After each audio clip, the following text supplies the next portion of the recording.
Few days ago, the guy sitting on the right was almost dead lost, and now he has a chance to fight back. He's playing against one of the best players on the planet, Vincent Keymer. He is in a must-win situation, and he plays the opening, which most of Grandmasters wouldn't even consider playing, but that's Mr. Javokhir, and he goes for it. That's Benko Gambit. Let's see what happened. Let's start with this position, the main position of the Benko Gambit. Black just played b5. Most Grandmasters, as I said, wouldn't even think of playing something terrible like this. Engines don't really love this opening as black, as white can use this and exploit it and get a huge advantage. And on this level, it might come as a huge surprise, and we'll see exactly what happened in this game. So, obviously, Vincent is not even going for c takes b5, even though it's considered best. He goes for relatively slow knight f3. Doesn't matter that it's a bad move, it just doesn't let you take the advantage right away. And Javokhir plays b4. He takes some space from white pieces. Knight can no longer go to c3. It's a bit complicated. I mean, you still can play a3, but Vincent is going for fianchettoing. He goes for g3 and then double fianchettoing with b3 and bishop b2. He decides to make it very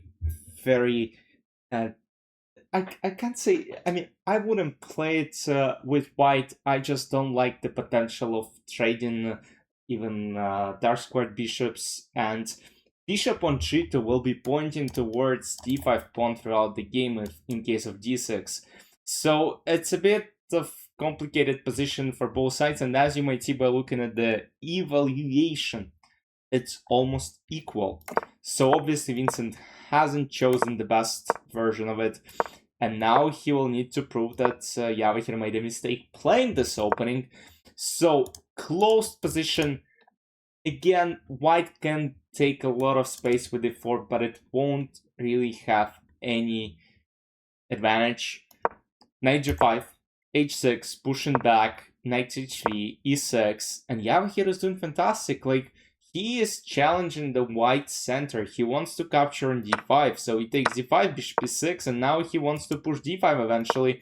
Bishop f5, rook a2, okay, that's fine. Knight d7, knight potentially jumps to e5, we go rook e1, and now g5 hitting the knight. And now the question is, where does Vincent need to go? Because knight d5, you allow a lot of trades, and after knight d5, black are doing fantastic. Knight d3 is played by Vincent. He is not trading pieces off the board. He maintains this pressure in the middle of the board. Bishop a1, rook a7, knight f1, and now bishop e4, mistake made by Mr. Javokhir. And here, as opposed to pressing, we're getting opposite colored bishop endgame. So what we saw here, f3, bishop takes, queen takes, knight d5, and now, as opposed to playing queen f5 and putting some pressure on this diagonal, Vincent chooses to play bishop e5, which is a little bit unexplainable. Yes, knight on e5 is quite annoying in my opinion, but you still gotta do something. I mean, it just gets complicated. Yes, you're down on time a little, but this choice is kind of weird considering the tournament situation. And I think Javokhir was actually happy because now he is not in the risk. He is trying to press, because potentially what's gonna happen is this bishop goes to, I don't know, d4 square.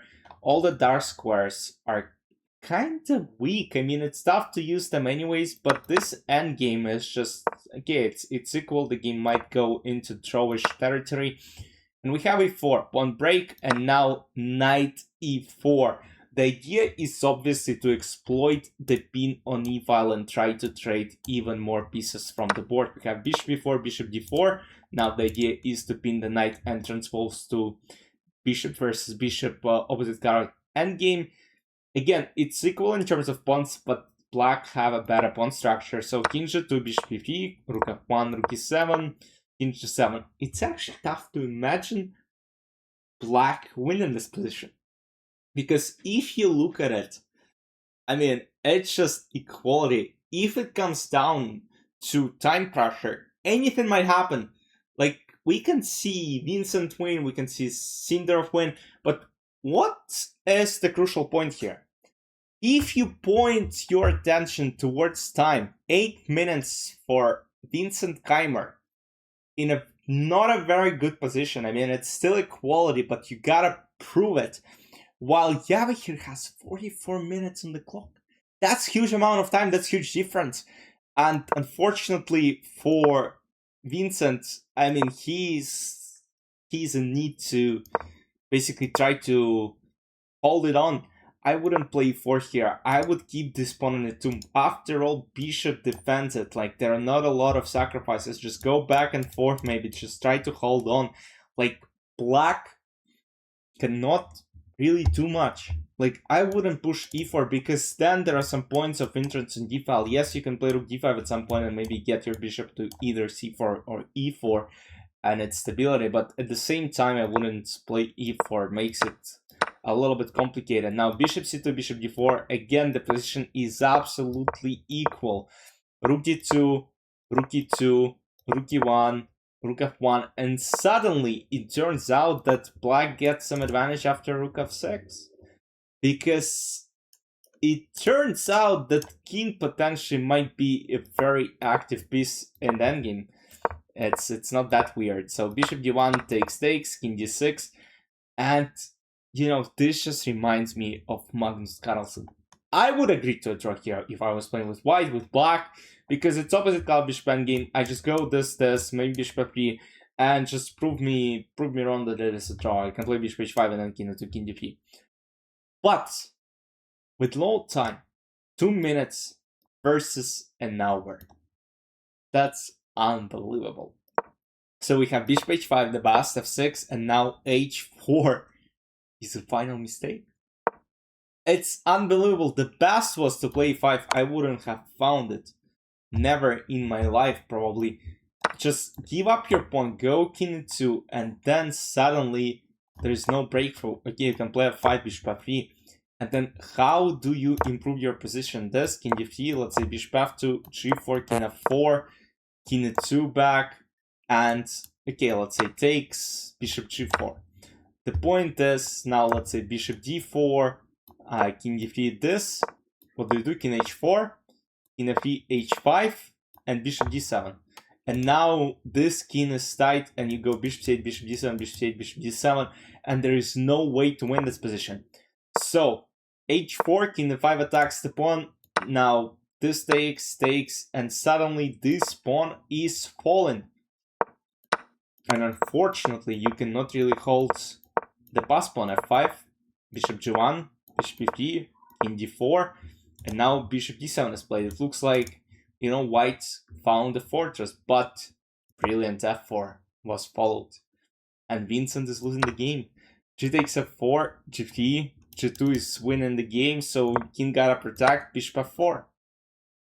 And the point is, now if bishop h3 goes back, that is simple, even bishop h6, and the point is, king walks in, takes one of these pawns as well. You have 2 passers, either on C or in B file or on B and A files. And after bishop f4, Vincent admitted his loss and resigned. And just like that, Mr. Javokhir Sindarov won in round number 7. And he then proceeded to win in round number 8 as well against Jorden van Foreest. And he was about to play Wesley So in the last round of the event. But we'll talk about it tomorrow and find out who won the event. Hope you guys enjoyed this recap. Make sure to subscribe to the channel to not miss these recaps and not miss my live streams where I play against my viewers. I'll see you soon. Bye.